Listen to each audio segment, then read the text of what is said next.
Alors, les paralysies laryngées unilatérales, elles vont, on l'a compris, concerner à la fois effectivement le larynx, comme c'est écrit dans le libellé du diagnostic, mais aussi le pharynx. Et puis, donc, il va y avoir une atteinte motrice, mais aussi une atteinte sensitive. Donc, on ne peut pas résumer malheureusement les troubles au nom du diagnostic parce que sinon on est trop restrictif. Il faut considérer qu'une paralysie laryngée unilatérale ou une paralysie récurrentielle, eh bien, finalement on a une atteinte à la fois sensitive, une atteinte motrice et que ça concerne le larynx et aussi parfois le pharynx, l'œsophage et la trachée. Donc on est sur des diagnostics qui sont un petit peu dont le libellé est trop restrictif. Alors, devant ces situations de paralysie laryngée, eh bien, il faut envisager l'origine du trouble. Qu'est-ce qu'on observe lorsque les choses marchent normalement ? Lorsque ça marche normalement, mais vous le savez, vous connaissez tous, on a un peu fort. On a une symétrie des mouvements du larynx qui permettent d'avoir un bon contrôle, c'est-à-dire ouverture-fermeture, ici pour la phonation, mais c'est pareil pour la déglutition. Et puis, les sinus piriformes qui sont de chaque côté, eh bien, ils sont libres de toute sécrétion et on n'a pas de stase dans les sinus piriformes. Alors, c'est quelque chose qu'il faut prendre en compte et qu'on retrouvera dans la pathologie pharyngo-laryngée qu'on va définir. Alors, d'emblée, les mécanismes de l'immobilité, on ne va pas revenir sur le diagnostic positif, juste un tout petit peu, en disant qu'effectivement, ce diagnostic positif, il doit permettre d'éliminer les causes qui sont mécaniques, c'est-à-dire qu'on ne se retrouve pas devant une paralysie, enfin une immobilité d'origine mécanique sur l'articulation crico-aryténoïdienne. D'accord ? Parce qu'effectivement, quand on a une anomalie du mouvement lié à qui est constatée, eh bien, il faut vérifier d'abord qu'il n'y a pas uniquement un problème sur l'articulation crico-aryténoïdienne.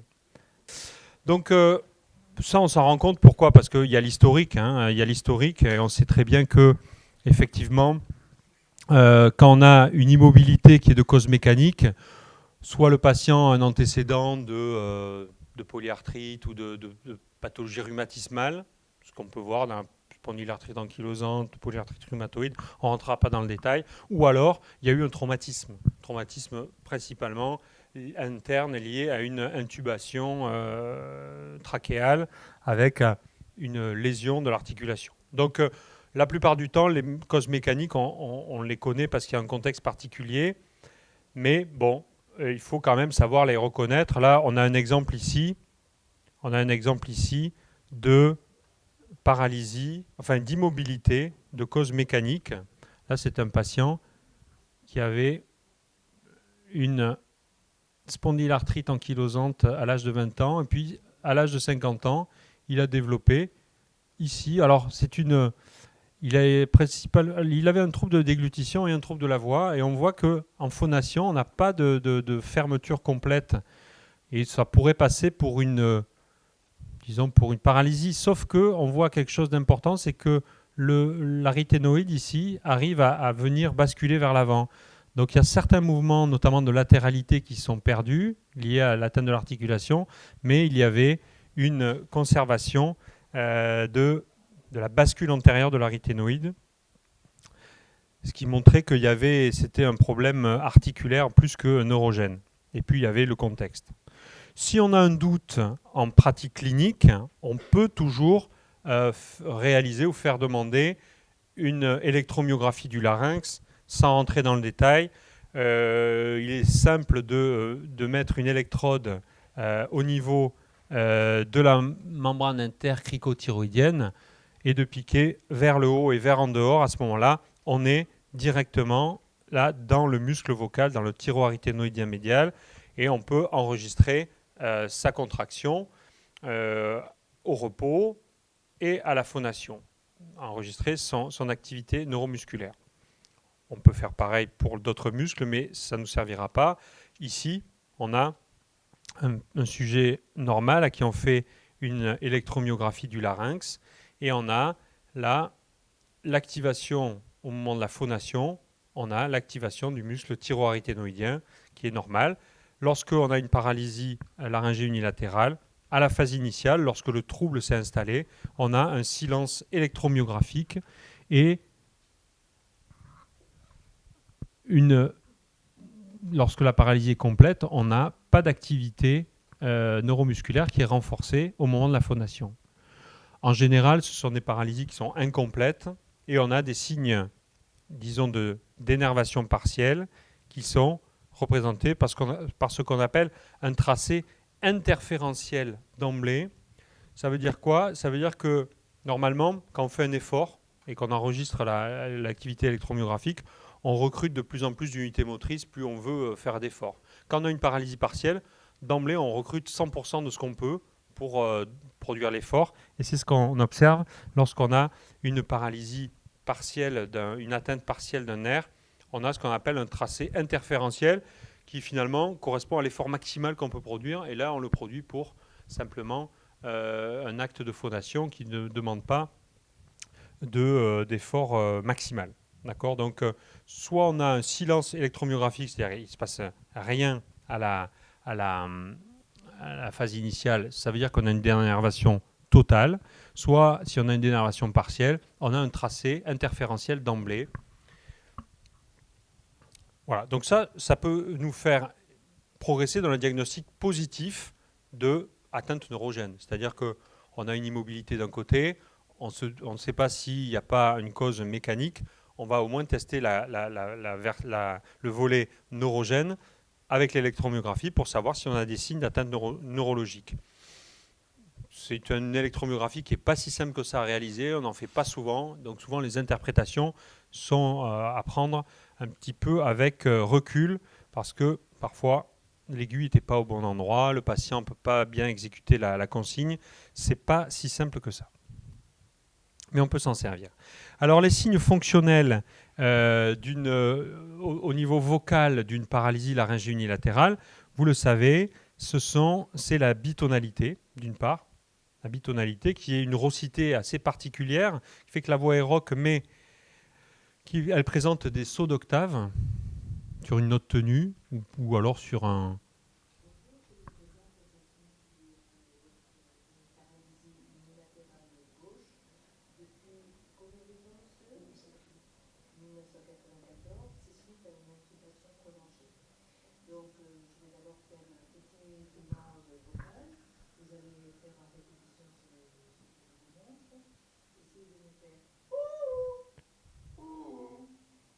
Donc il y a une voix qui rock.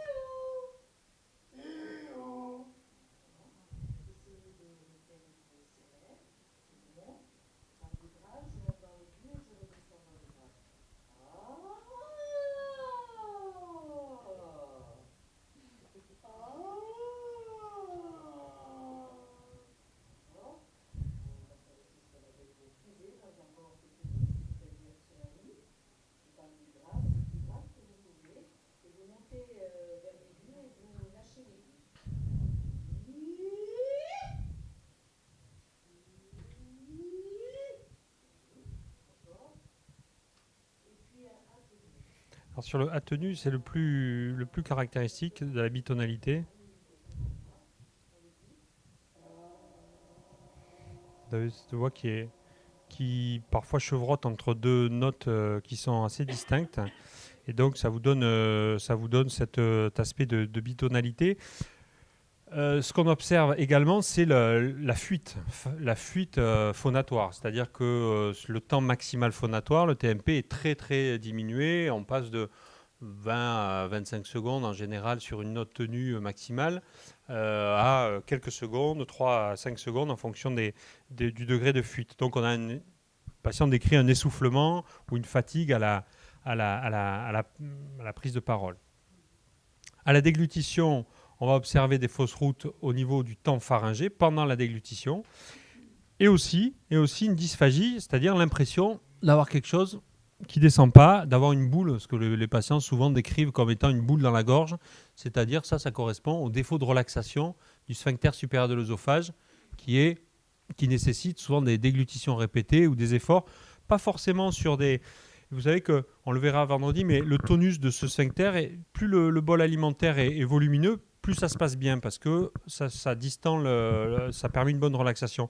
Mais notamment sur les liquides ou alors les petits bols alimentaires, le patient décrit cette espèce de dysphagie un peu paradoxale qui fait qu'il y a plus de sensations de difficulté pour la salive ou pour les liquides que pour les solides et le bol alimentaire volumineux. Donc on a une dysphagie qu'on retrouve dans plus de 50% des cas en cas de paralysie laryngée unilatérale, uniquement liée au trouble de la relaxation du sphincter supérieur de l'œsophage commandé par le récurrent. D'accord ? Enfin, ce qu'on va retrouver, c'est la toux qui est inefficace. Ce sont des personnes qui ont non seulement une insensibilité au moment des fausses routes, mais qui vont avoir une toux qui ensuite va être inefficace, parce qu'on le verra ça aussi cet après-midi, mais la toux, pour être productive et pour être efficace, il faut que le larynx se ferme de manière forte avant la phase d'expulsion. Et ça, on le perd en cas de paralysie laryngée unilatérale. Et ce que décrivent les patients, ils disent « j'avais jamais pensé à ça, mais quand on a une paralysie, moi en ayant une paralysie, je me rends compte que j'arrive pas à faire d'efforts, parce que pour porter les charges lourdes, j'ai besoin de fermer la glotte et je peux plus le faire. Donc je me dis, moi je peux plus faire mes exercices, je peux plus porter des charges lourdes. » Donc ce sont des symptômes qu'on observe en cas de paralysie unilatérale. Alors, les troubles vraiment spécifiques de la déglutition des paralysies laryngées, des paralysies pharyngo-laryngées, je vous en ai parlé tout à l'heure et en introduction. Ce sont des troubles qui concernent plusieurs types de déficits, un déficit moteur et un déficit sensitif. D'accord ? Déficit moteur, fermeture du larynx, propulsion du bol alimentaire par les constricteurs du pharynx, d'accord ? Ouverture du sphincter supérieur de l'œsophage. Donc ça, ce sont les troubles moteurs qu'on va retrouver dans ces paralysies pharyngo-laryngées. Et déficit sensitif, trouble de l'innervation supraglottique par le nerf laryngé supérieur et infraglottique par l'inférieur. Donc on ne revient pas là-dessus. Bon, les troubles de déglutition, ça on en parlera un petit peu de manière détaillée, mais ce qu'on va observer, c'est effectivement des fausses routes pendant le temps pharyngé de la déglutition. On va avancer là-dessus parce que ce sont des choses classiques. Juste voilà, pour dire que au moment du temps pharyngé de la déglutition, le but du larynx, comme on l'a dit ce matin, c'est d'être fermé. D'accord ?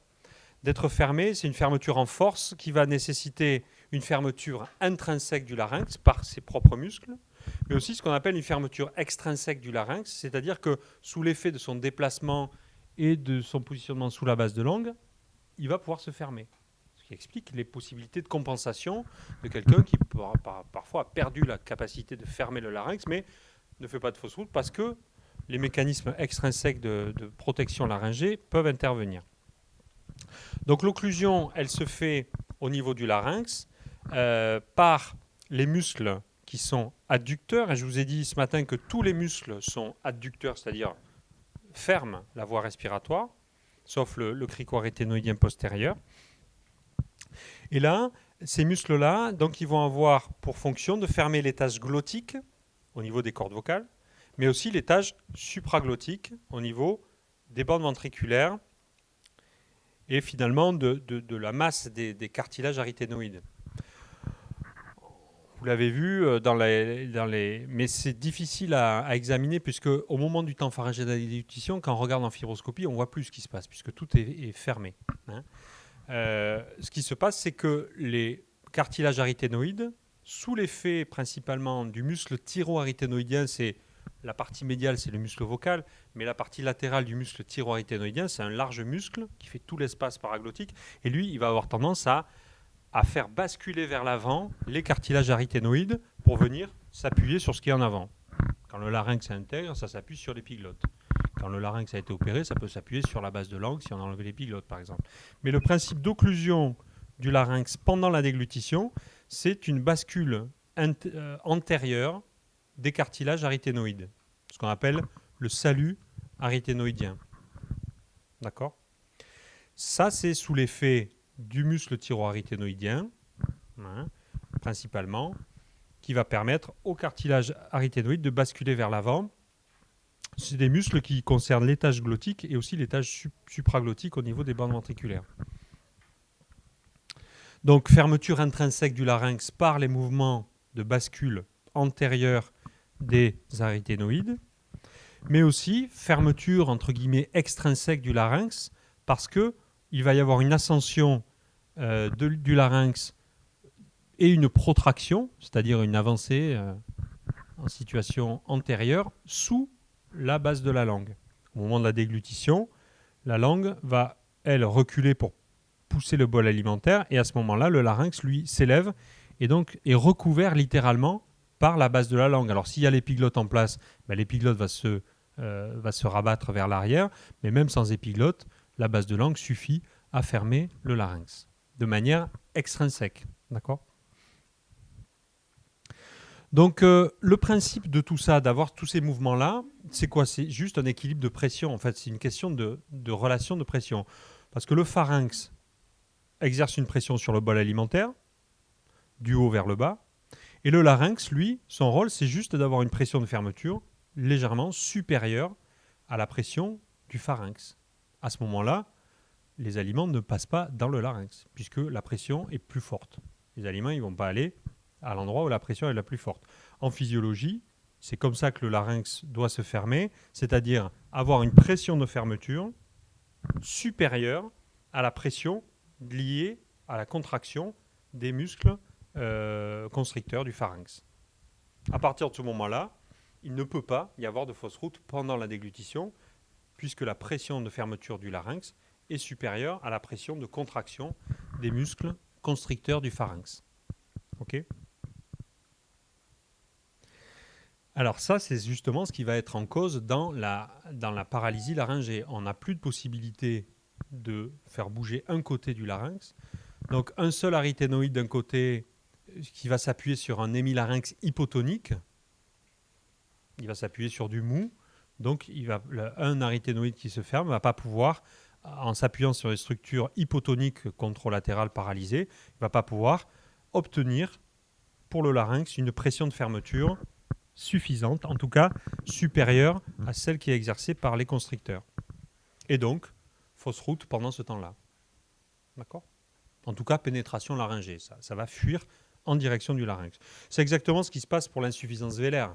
Quand on a une insuffisance vélaire, eh bien, effectivement, les muscles constricteurs du pharynx se contractent. Si le voile du palais ne résiste pas à cette pression-là, ça passe par-dessus. Les liquides, les fluides se déplacent des zones de haute pression vers les zones de basse pression. Si la pression est plus basse en haut, ça va aller en haut. Si la pression est plus forte en haut, ça va aller en bas. D'accord ? Autre chose, effectivement, le sphincter supérieur de l'œsophage qui est là, s'il résiste, parce que le sphincter supérieur de l'œsophage ne s'ouvre pas, eh bien, effectivement, une partie du bol alimentaire va rester en route, ici, au niveau de l'hypopharynx, et donc entraîner ce qu'on voyait tout à l'heure, enfin, ce qu'on évoquait, des fausses routes secondaires.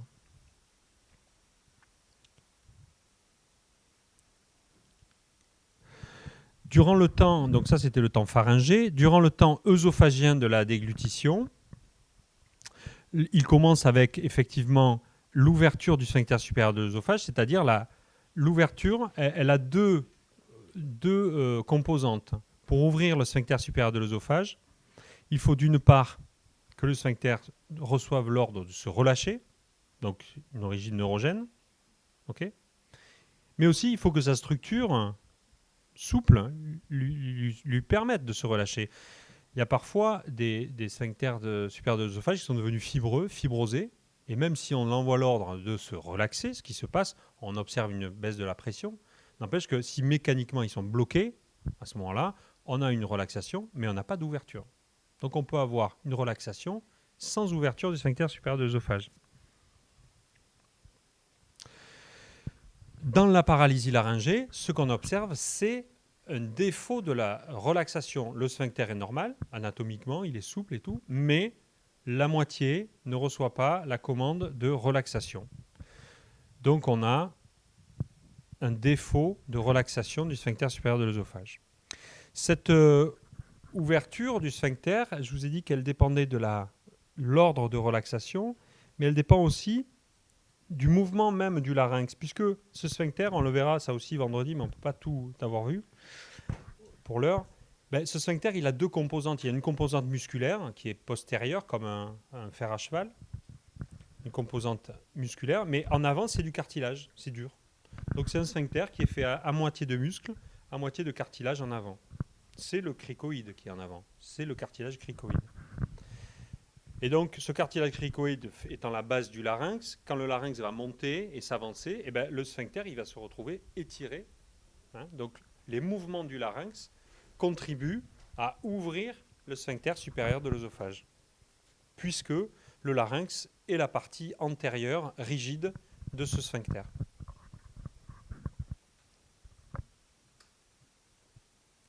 Donc, ouverture du sphincter supérieur de l'œsophage, c'est le début du temps œsophagien.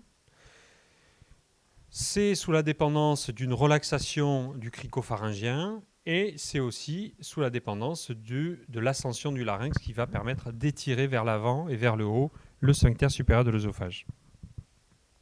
Puis ensuite, le sphincter se serre à nouveau et là se succèdent des ondes péristaltiques œsophagiennes pour propulser le bol alimentaire vers l'estomac.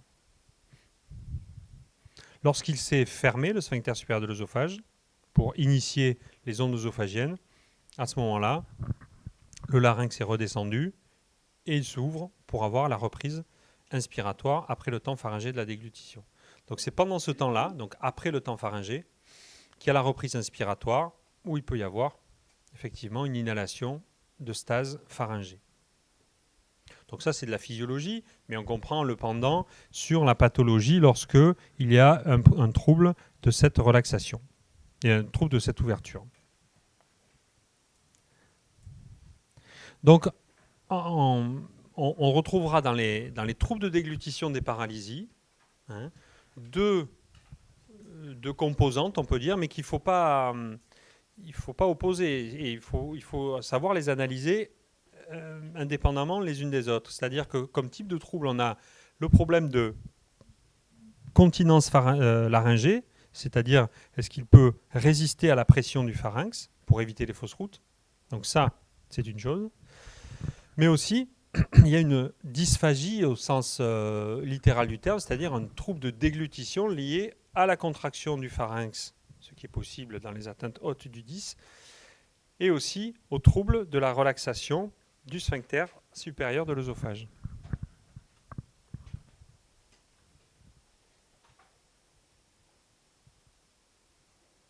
Donc cette dysphagie, en termes de trouble du sphincter supérieur de l'œsophage, on la retrouve dans près de 50% des paralysies laryngées unilatérales. Il existe une dysphagie liée au défaut de relaxation du sphincter supérieur de l'œsophage. C'est complètement indépendant de la position de la corde vocale paralysée. On en parlera ou pas. On observe une augmentation en manométrie, on en parlera vendredi. On peut observer des anomalies manométriques de la bouche de l'œsophage, avec une augmentation de l'amplitude de la contraction pharyngée et une diminution de la durée des ondes pharyngo-œsophagiennes, ce qui traduit d'un point de vue manométrique une perte de la synchronisation entre la contraction du pharynx et la relaxation de l'œsophage.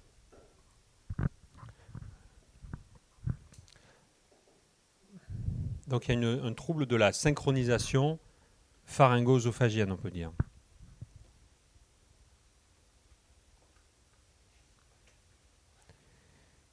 Et ce qui est étonnant, c'est qu'en cas d'atteinte haute nucléaire ou atteinte donc du noyau ou du nerf vague, on a plutôt une hypotonie permanente du sphincter supérieur de l'œsophage. Donc ce muscle est hypotonique. Il est plutôt hypotonique. mais il va représenter quand même un obstacle à la déglutition parce qu'on va observer une diminution de la commande d'ouverture de ce sphincter supérieur de l'œsophage. Donc il y a une hypotonie de repos lorsqu'on a une atteinte haute.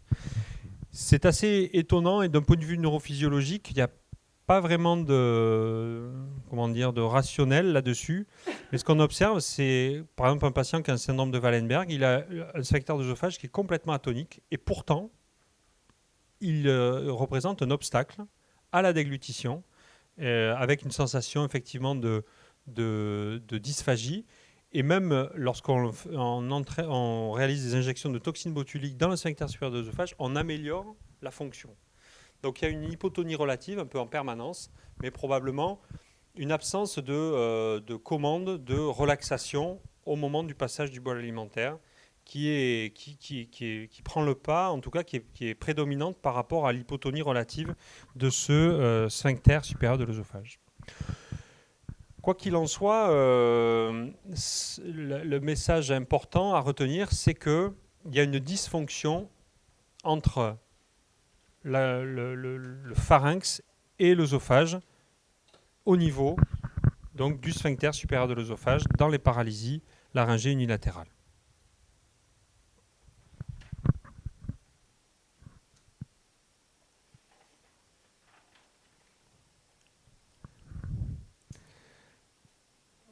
On dit souvent qu'il y a une perte de la coordination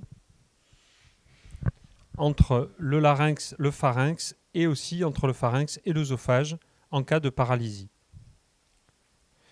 Et que c'est finalement plus la perte de la coordination qui entraîne des troubles, plus que le déficit moteur réalisé, parce que parfois le déficit est faible en intensité, mais les conséquences fonctionnelles sont importantes sous l'effet d'une perte de la coordination et de la synchronisation larynx-pharynx et pharynx-œsophage.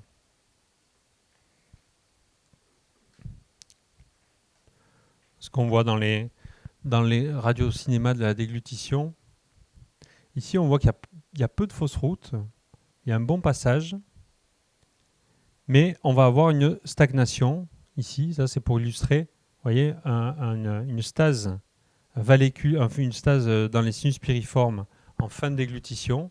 Et puis, on a toujours, il y a une déglutition répétée. On voit que le patient spontanément, mais on n'a pas de clairant, on n'a pas de vidange complète du pharynx. Et in fine, on se retrouve avec une petite pénétration laryngée ici, qui représente à bas bruit des troubles mineurs de la déglutition, mais qui, dans le cas de ce patient, l'avait confiné à ne plus pouvoir s'alimenter du tout sous peine de pneumopathie à répétition. Donc là, on est sur un patient qui avait uniquement un trouble de la relaxation du sphincter supérieur de l'œsophage, lié à une paralysie du 10.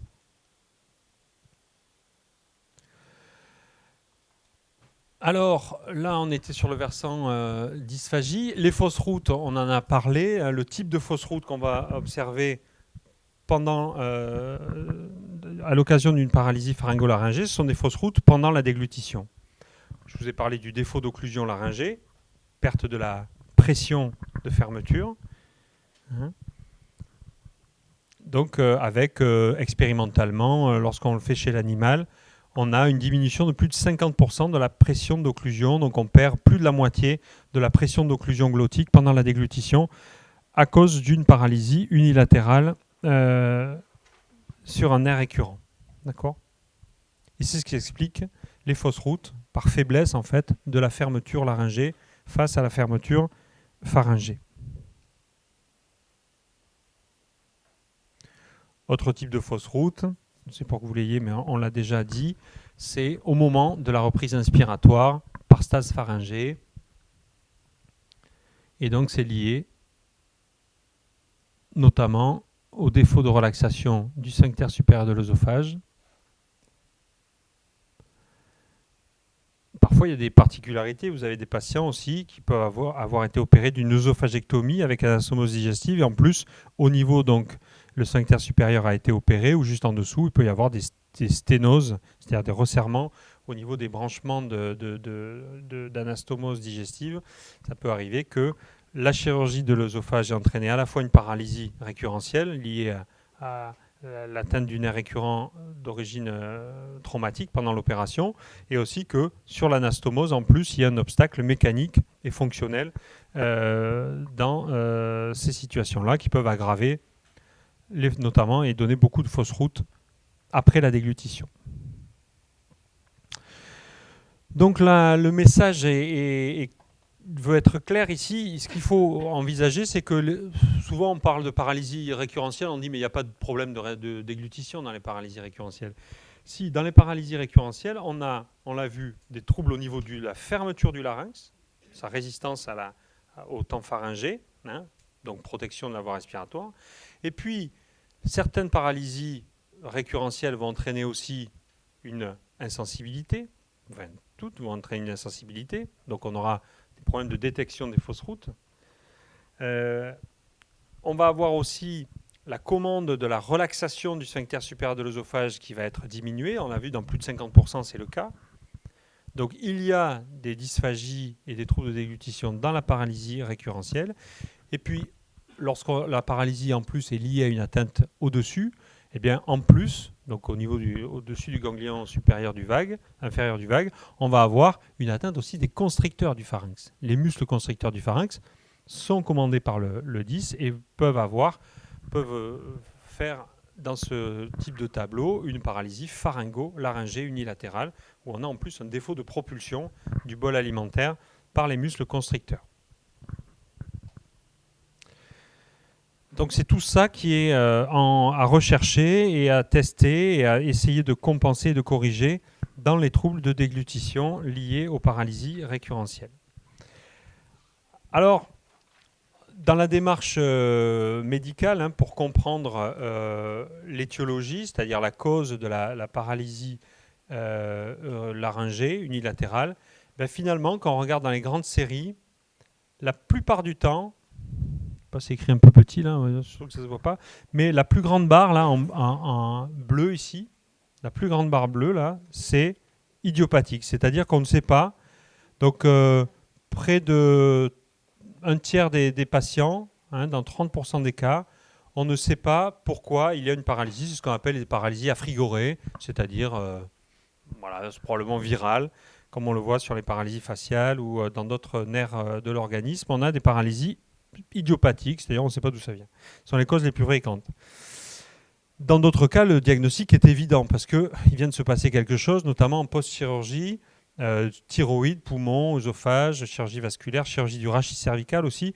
Et un quart des causes qu'on voit en milieu hospitalier, ce n'est pas en milieu peut-être de ville, mais en tout cas en milieu hospitalier, ce sont des causes post-chirurgicales, des paralysies récurrentielles ou laryngées d'origine chirurgicale. Et dans un quart des cas, ce sont des causes spontanées liées à des cancers. Et là-dessus, la dysphonie et les troubles de la déglutition peuvent être les premiers signes révélateurs de la pathologie. Quand on a une grosse thyroïde, ça se voit. Mais quand on a un cancer pulmonaire ou un cancer des ganglions, un lymphome, des choses comme ça, ou un anévrisme de l'aorte, un des premiers signes peut être, dans 25% des cas, une dysphonie. On va avoir quelques exemples. Dysphonie et plus ou moins trouble de déglutition. Donc, message, on le sait, mais on le redit, toute rééducation ou prise en charge de paralysie récurrentielle ou de paralysie laryngée doit au préalable avoir fait l'objet d'investigations pour connaître le diagnostic, en sachant que dans un tiers des cas, on n'en retrouvera pas. Mais il faut avoir eu la démarche du diagnostic. Alors la démarche, elle est simple. La démarche, elle est d'avoir fait un scanner cervico-thoracique injecté et qui comprend aussi la base du crâne, la fosse postérieure. Tout ça, c'est des recommandations nationales qui datent déjà d'un petit peu. Et donc, on sait qu'en cas de paralysie laryngée, il faut faire ça. Là, un patient est venu, trouble de déglutition, dysphonie. On fait un scanner, on retrouve ici, ça c'est l'aorte thoracique, la crosse de l'aorte, qui est le siège d'un volumineux anévrisme. Là, on voit autour en double contour. Là, c'est le compartiment circulant et autour, il y a un thrombus qui s'est fait.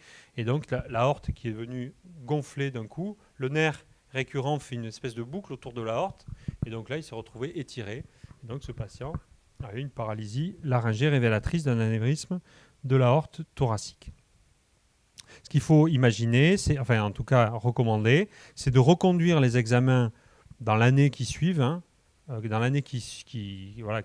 les mois qui suivent le diagnostic, parce que lorsqu'on n'a pas trouvé de cause, eh bien, les causes peuvent devenir apparentes quelques mois après. Donc il faut savoir refaire ce type d'examen au cours de la prise en charge.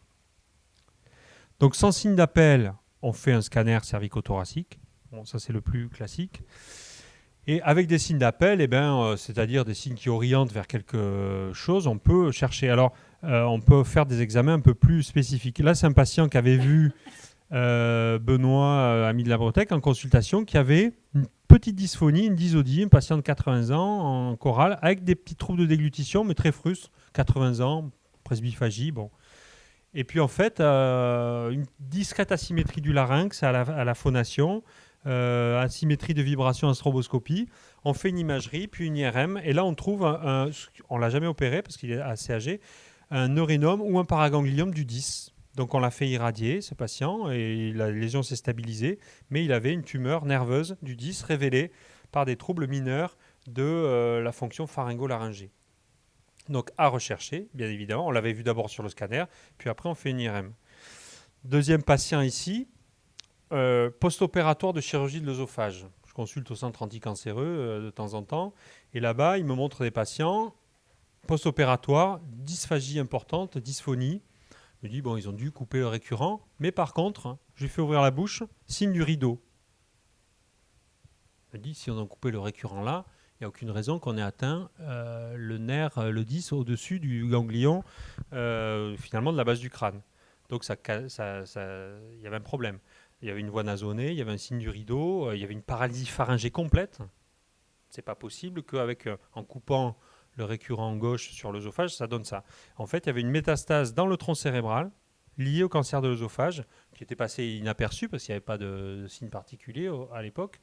Mais là, on voit pile à l'endroit du noyau ambigu, on a une atteinte métastatique sur ce type de cancer, donc qui fait penser qu'effectivement, de connaître cette anatomie, ça permet de comprendre ce qui se passe et aussi d'analyser l'étendue des signes et des déficits que présente un patient. Voilà. Donc, on peut faire des IRM en fonction des signes d'appel, de fibroscopie bronchique, œsophagienne, on ne rentrera pas dans le détail. Donc là, c'est ce qu'on peut faire comme bilan. Le point clé qu'il faut retenir, c'est que toute dysphonie, toute dysphagie impose un examen des cordes vocales pour voir s'il n'y a pas d'immobilité ou de signes de paralysie. Donc il faut examiner les patients et voir les cordes vocales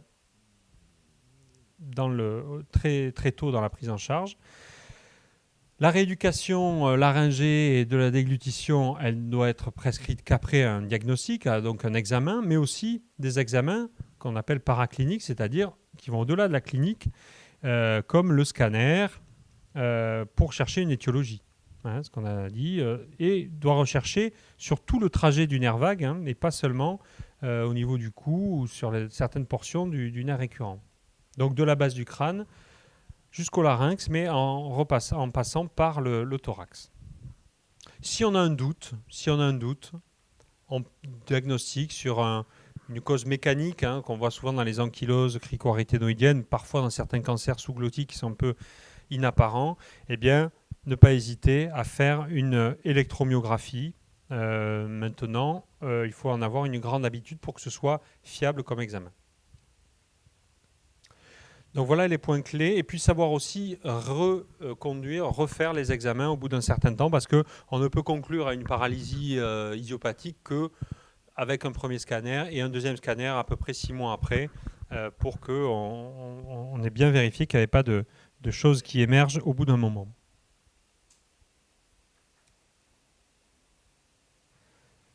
Voilà, est-ce que vous avez des questions là-dessus ?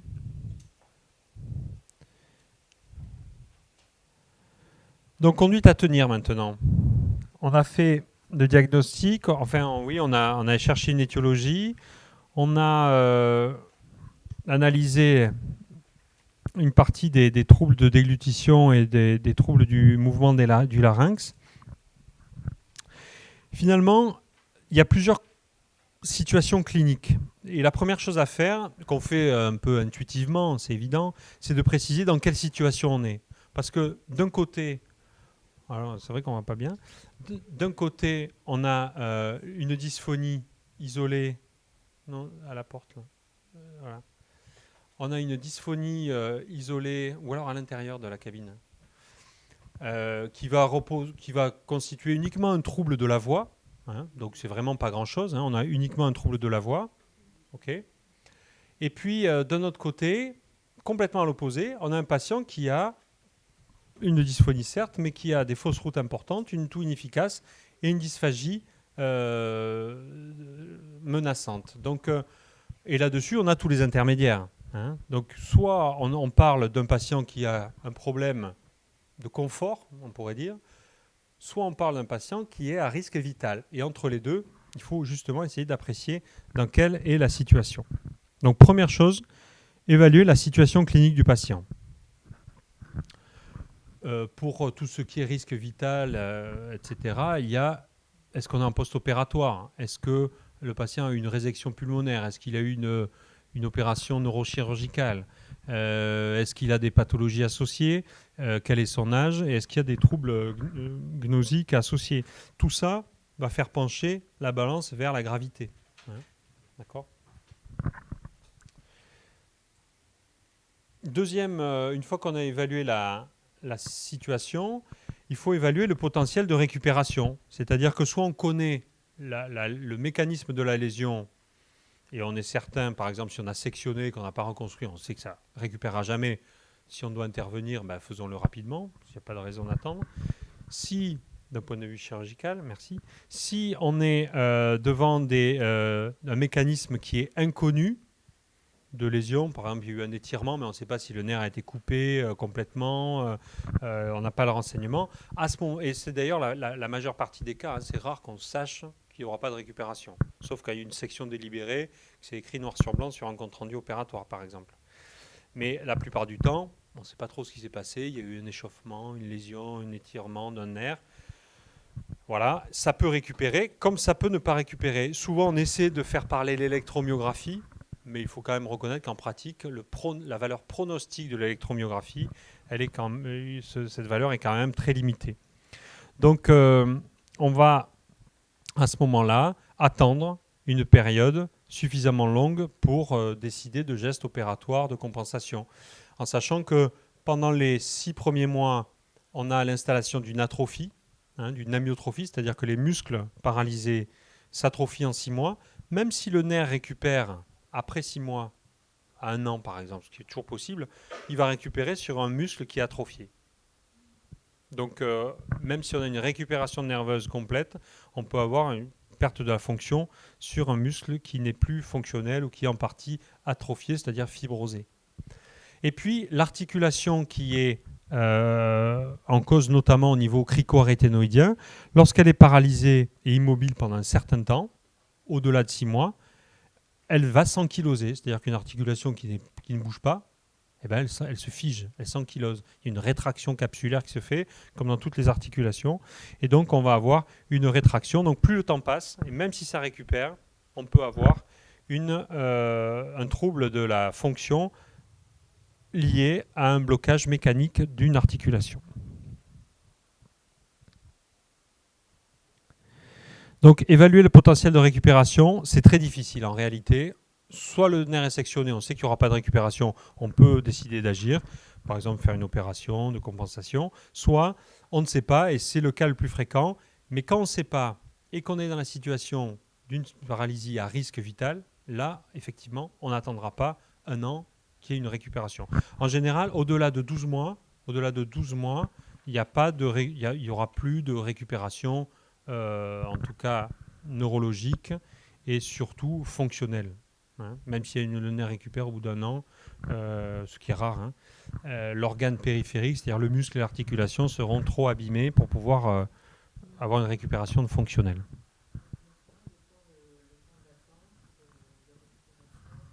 Ouais, il est autour d'un an. Il est autour d'un an. Il est autour d'un an dans cette situation-là. C'est-à-dire que si vous avez un patient qui peut attendre, hein, ben, il attend un an. Et on fait de la rééducation pour compenser, mais voilà, il y aura une récupération qui se fera. Mais s'il est dans cette situation-là, on n'attendra pas un an, on n'attendra pas un mois, on n'attendra pas un jour. Hein. Si quelqu'un a un risque vital de fausse route, il n'est pas question de lui dire bon, ben, ça mettra peut-être un an pour récupérer. Encore faut-il en être persuadé. Donc, le potentiel de récupération, ça ok. Troisièmement, alors souvent on a voulu faire parler aussi la position de la corde vocale paralysée. En cas de paralysie, on dit bon, est-ce qu'elle est en ouverture, en fermeture, intermédiaire. Donc on dit adduction, abduction ou position de phonation. Bon, c'est vrai. Maintenant, c'est surtout vrai pour la possibilité d'émission vocale, de vibration des cordes vocales. Si la corde vocale est en position de fermeture, paralysée en position de fermeture, l'autre corde vocale pourra venir s'appuyer dessus et on pourra avoir une vibration. Maintenant, pour résister à la déglutition durant le temps pharyngé de la déglutition, que la corde vocale soit en fermeture, en ouverture, de toute façon, il n'y aura pas de contraction suffisante pour servir de point d'appui pour l'autre corde vocale. Donc on aura toujours une incompétence laryngée, quelle que soit la position de la corde vocale pendant la déglutition. Donc le risque de fausse route, il est indépendant de la position de la corde vocale paralysée. D'accord ? Cette position, en fait, elle est dépendante de quoi ? Elle est dépendante du degré d'innervation résiduelle. Comme je vous disais ce matin, si on sectionne un nerf récurrent complètement, il se met en position d'ouverture, cadavérique. Ouverture. Si on abîme à 50% un nerf récurrent, il se met en position de fermeture. D'accord ? Globalement, on peut résumer ça comme ça. Ça ne préjuge pas du niveau d'atteinte comme on pensait avant. Ça ne préjuge pas non plus de la présence ou de l'absence de fausse route au moment du temps pharyngé de la déglutition. Bon, quatrièmement, évaluer la voix, ça sert surtout pour l'indication de chirurgie, de médialisation des cordes vocales pour améliorer l'aspect phonologique du déficit. Mais ce n'est pas ce qui va nous permettre de faire un bilan, sur la déglutition. Néanmoins, comme ça fait partie d'une prise en charge globale, eh bien, il est important d'avoir un bilan vocal qui soit fait avant toute prise en charge, qu'elle soit rééducative ou chirurgicale, et les deux dans l'immense majorité des cas. Donc, c'est un bref survol de l'évaluation vocale, mais on en parlera. Alors, justement, les principes thérapeutiques, les voici. On va voir quels sont les moyens qu'on a pour agir sur une paralysie pharyngo-laryngée et ses troubles. Donc, comme moyen, ce dont on dispose, c'est 4 choses. La rééducation orthophonique, l'intervention orthophonique, vocale et de déglutition. La kinésithérapie respiratoire, pour améliorer la fermeture laryngée pendant la toux et le drainage bronchique. D'accord ? Et puis, la chirurgie de médialisation, principalement. Chirurgie de médialisation, c'est-à-dire fermer la voie glottique, la filière glottique, avec plusieurs procédés.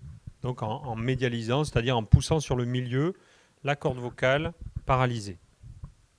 Donc chirurgie de médialisation. Chirurgie de réinnervation, on en dira un mot, ça reste du domaine expérimental, la réinnervation laryngée. Et puis le traitement des troubles associés, et là c'est pas anodin, ça sera agir sur le sphincter supérieur de l'œsophage, et parfois, dans de rares cas, avoir des techniques palliatives, palliatives de trachéotomie pour protéger la voie respiratoire, ou de gastrostomie pour éviter d'avoir une alimentation orale. D'accord ? Donc les troubles associés, le sphincter supérieur de l'œsophage, trachéotomie, gastrostomie. Alors, la rééducation vocale, on va en parler maintenant avec Isabelle Rotou, qui est orthophoniste dans le service. Donc la rééducation, le bilan, et puis Isabelle, tu vas nous faire cette partie-là sur les principes de la prise en charge orthophonique dans les paralysies laryngées unilatérales. Alors il y a un texte long, enfin le texte que vous aurez en document, Isabelle, et là, elle va nous en donner le côté pratique.